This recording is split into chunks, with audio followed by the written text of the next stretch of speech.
Hai semua, Assalamualaikum. Dalam video kali ini, cikgu akan berkongsi tentang matematik tingkatan 1, bab 12, pengendalian data, melibatkan satu standard kandungan, 12.1, proses pengumpulan, pengorganisasian dan perwakilan data serta pentafsiran perwakilan data melibatkan satu standard pembelajaran iaitu membina perwakilan data bagi data tak terkumpul dan menjustifikasikan kesesuaian suatu perwakilan data.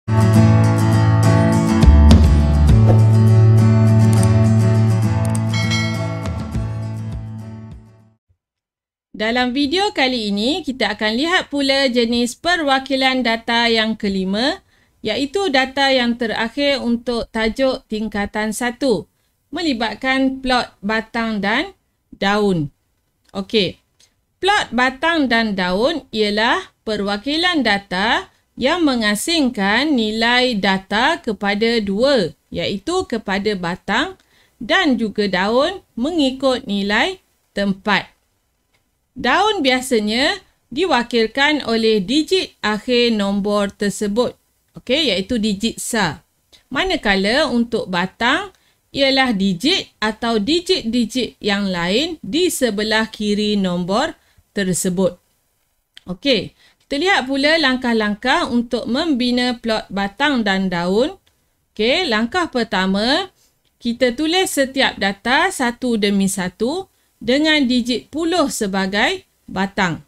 Okey, kalau nombor tu melibatkan nombor puluh, jadi puluh sebagai batang dan seterusnya SAR sebagai daun. Okey, yang kedua, digit akhir nombor itu ditulis sebagai daun. Okey, biasanya digit SAR lah yang diwakilkan sebagai daun. Okey, dan yang ketiga, kita akan susun semula daun mengikut tertib menaik dan yang terakhir kita akan tulis kekunci dan juga tajuk untuk plot batang dan daun. Okey, kekunci akan menunjukkan unit bagi batang dan daun. Okey, untuk lebih faham kita akan lihat dua contoh. Okey, contoh yang pertama, dalam suatu tinjauan, umur bagi 24 orang pembaca bagi sebuah majalah dicatatkan seperti berikut. Wakilkan data itu dengan plot batang dan daun dan justifikasikan kesesuaian perwakilan data tersebut.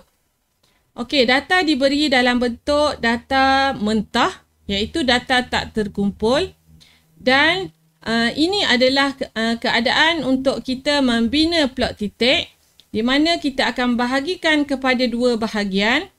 Satu bahagian melibatkan batang dan dipisahkan dengan tanda garis ini untuk daun di sebelah kanan. Okey, oleh kerana nombor yang ada ini melibatkan puluh dan SAR sahaja, jadi digit di sebelah kanan, digit SAR kita akan letakkan di bahagian daun, manakala digit puluh di bahagian batang. Okey, jadi kita akan mulakan. Okey, kita lihat dahulu data yang kita ada. Apa yang perlu kita buat? Kita akan senaraikan dahulu untuk batang, iaitu kita akan lihat nilai digit puluh dahulu.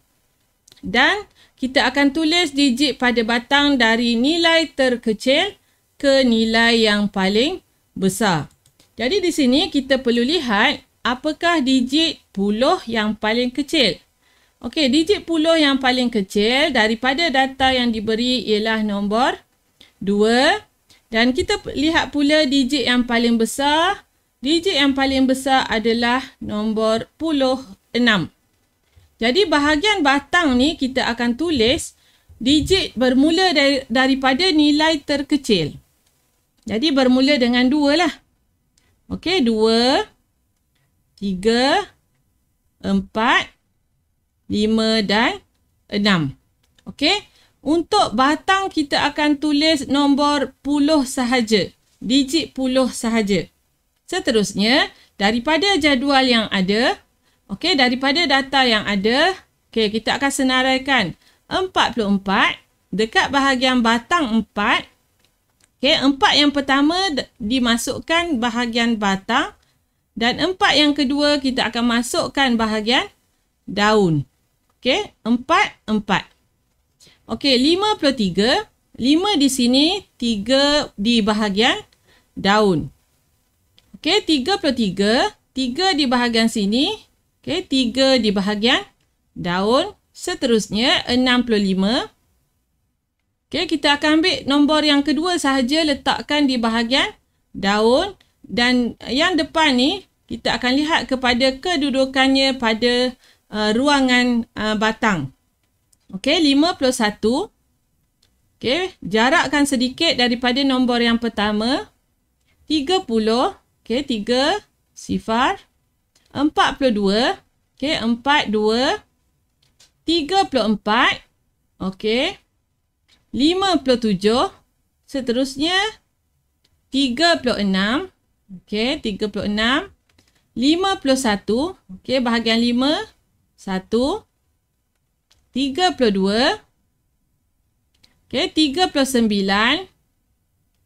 44. 25. 31. 58.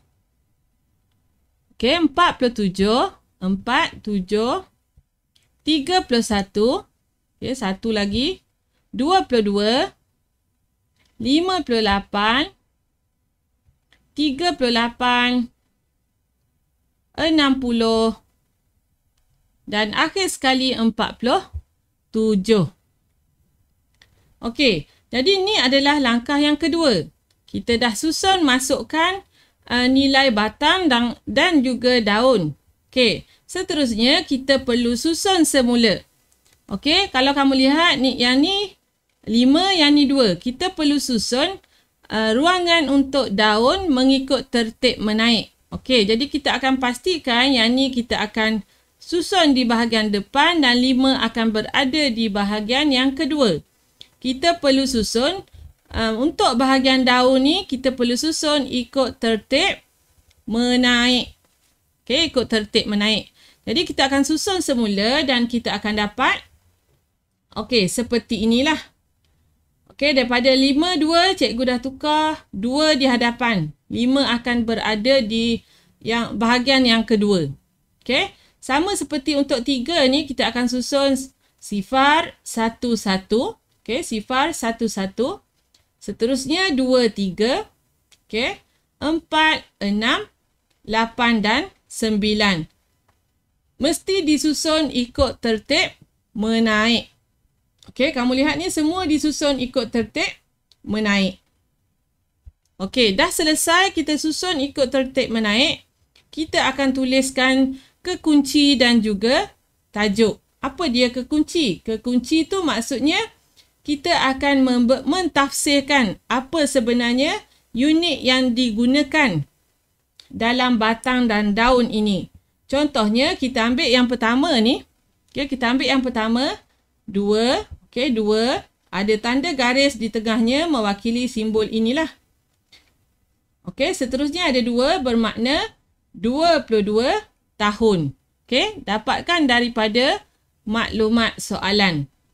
Okey, kekunci dan yang kedua kita juga mesti tuliskan tajuknya. Okey, tajuk bagi plot batang dan daun iaitu umur pembaca majalah. Okey, boleh faham cara untuk mewakilkan data dalam bentuk plot batang dan daun.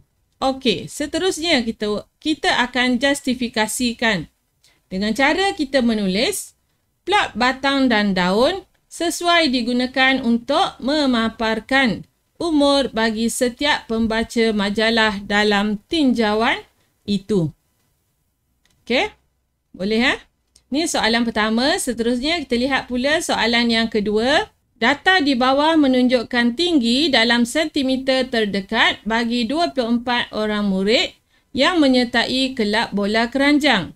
Bina satu plot batang dan daun untuk mewakili data tersebut dan justifikasikan kesesuaian perwakilan data itu.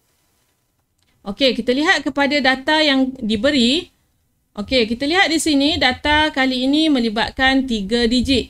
Okey, contohnya cikgu ambil yang 171. Maksudnya, okey, 1 ni kita akan jadikan di bahagian daun. Manakala untuk batangnya kita akan ambil 2 digit, iaitu digit puluh dan juga digit ratus. Jadi sebelum kita wakilkan plot batang dan daun, kita perlu lihat apakah kumpulan batang yang kita ada. Yang terkecil kita ada, okay, daripada data untuk batangnya, kita ada yang paling kecil ialah 14. Okay, 148, 14 ya. 14 dan yang paling besar kita ada 180. Jadi batangnya ialah 18. Okey, jadi kita akan wakilkan dalam bentuk plot batang dan daun. Dan batangnya tadi kita bermula dengan yang paling kecil, iaitu 14, 15, 16, 17 dan 18. Okey, seterusnya barulah kita berdasarkan data yang diberi. Okey, 160 maksudnya dekat 16, sifar di sini. 171 dekat 17, 1 di sini. Okey, 152. 148 dekat 14, kita tulis 8. Okey, 164. Seterusnya 171. Okey, 175. 157. 166. 149. 156. Okey, 160. 170. 182. Okey, 169. 164. 174. 177. Okey, 180. 173. 179. 173. 172. Dan akhir sekali 169.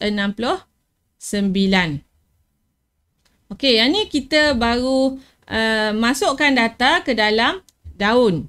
Dan langkah yang seterusnya, langkah ketiga, kita perlu susun semula kedudukan daun ini daripada ikut tertib.